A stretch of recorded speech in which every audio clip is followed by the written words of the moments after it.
Hey guys, in this month's Top 5, I'm going to be sharing with you my top 5 favorite Christmas books.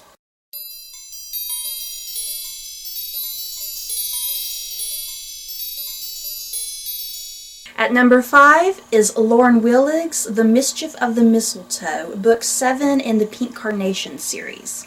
I don't read too many romance books, but Lauren Willig's Pink Carnation series is one of my all-time favorite romance books.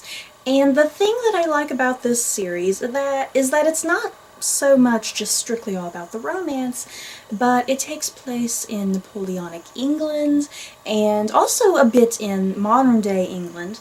And there's a lot of spying going on and intrigue and of course like courtly dances and balls and stuff like that. So the romance isn't just strictly it in these books. And The Mischief of the Mistletoe is a Christmas book in the series that follows Arabella Dempsey and Turnip Fitzhugh.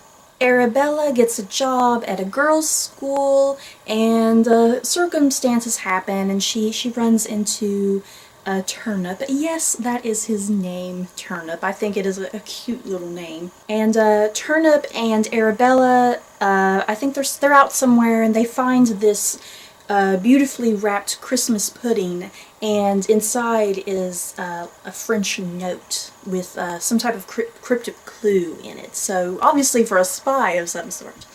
So Turnip and Arabella team up together and just get up to all sorts of mischief trying to hunt down this spy. And it's just a really cute book in this series. It combines elements of Christmas in it, and they also slowly begin to have feelings for each other. So if you're looking for a romance book, but a romance book that has more than just romance in it, like I said, it has spying in it and takes place in Napoleonic England, and if you just want some fun Christmas feelings, then this is the book for you. Just really cute. Plus, look at this cover. It is such a beautiful cover.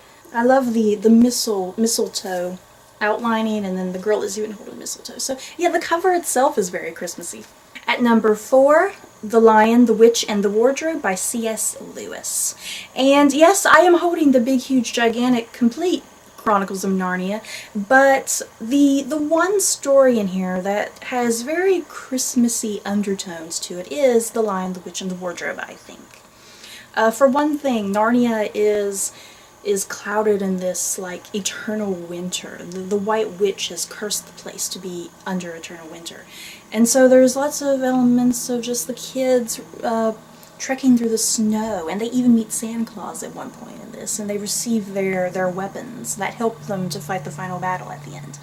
And I think this is just a really cute, short read during Christmas. The story itself is not very long, so if you're looking for something quick to read, The Lion, the Witch, and the Wardrobe may be the thing for you. At number 3, William Joyce's The Guardians series. I'm just holding up book 1 at the moment, which is called Nicholas St. North and the Battle of the Nightmare King. These books are basically just a retelling of classic childhood mythological characters. In this first one, it's a retelling of the Santa Claus story, and then in book 2 it's a retelling of the Easter Bunny, and then book 3 is a retelling of the Tooth Fairy. And that's all I have in the series at the moment, but I believe book 4 is the Sandman, and then the final book in the series, number 5, I think is Jack Frost. I absolutely loved the Rise of the Guardians animated cartoon.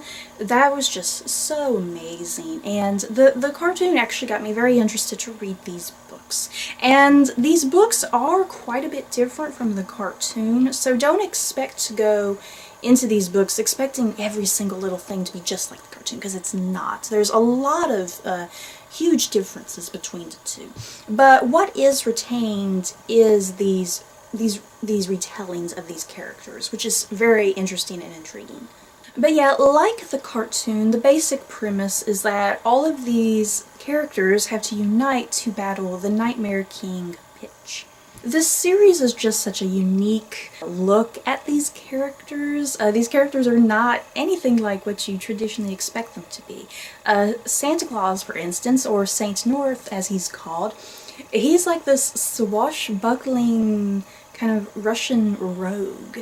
And then the Easter Bunny is like this, like, I don't know, kind of, he's like a hippie. That's kind of the best I can describe the Easter Bunny. He's kind of a hippie.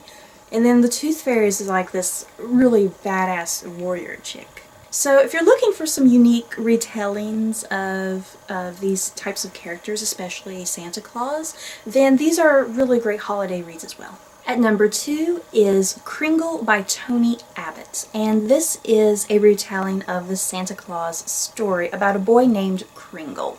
Kringle lives a very solitary, quiet life with this old woman named Merwin. So one day, Merwin and Kringle are attacked by a bunch of goblins, and Kringle is suddenly kind of cast out into the wilderness and must fend for himself. Kringle encounters goblins and pirates and elves, and he goes on this really great epic quest to find Merwin.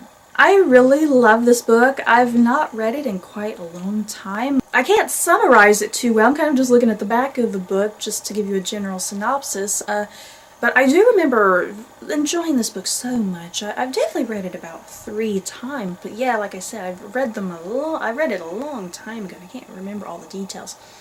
But this is just a really great retelling of the Santa Claus story. And it just follows this little boy who has no idea of his destiny.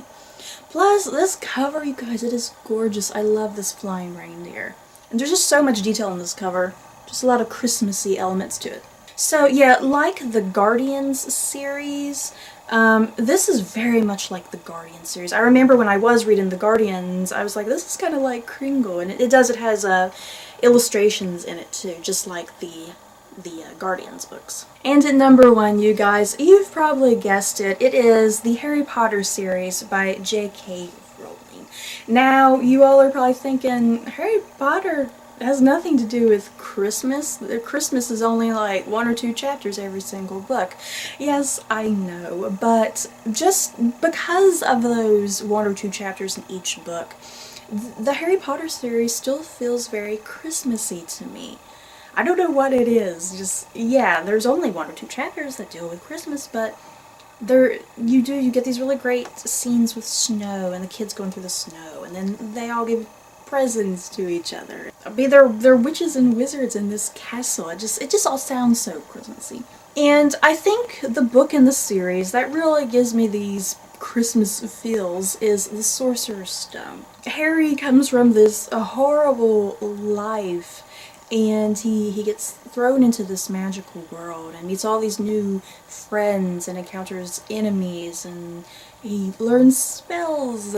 So when it gets to the Christmas chapters in this, it's just really heartwarming because Harry tells us that he never received gifts for Christmas. I think he says he received some, but they're just like stupid things because Dudley got all the gifts. So the Christmas chapters in this are, like I said, just very heartwarming, and you just really like reading them. So that's it for this month's top 5. In the comments below, I want you guys to share with me what your favorite Christmas books are. Don't forget to like, comment, and subscribe, and I'll see you guys next time. Bye!